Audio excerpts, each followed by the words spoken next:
تاني يا هاجر تاني. ويا ترى بقى ايه سبب الضرب المره دي؟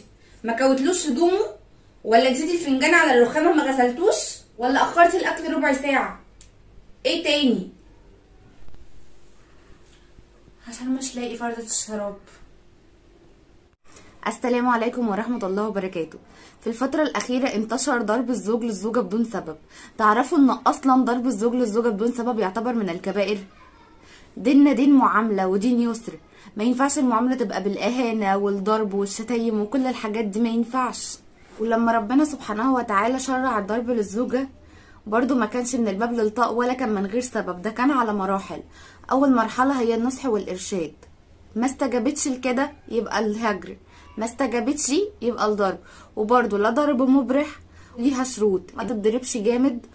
تاني حاجة انها ما تتضربش على وشها، وكمان ما تتشتمش. قبل الضرب في مرحلتين تانيين اللي هو النصح والارشاد، ما استجابتش يبقى الهجر، ما استجابتش يبقى الضرب، وبرضو مش ضرب مجرح زي ما قلت.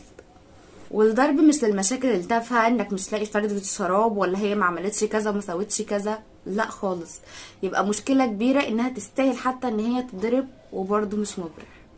وبس كده، اهم حاجه اوعوا تنسوا تصلوا على النبي عليه افضل الصلاه والسلام.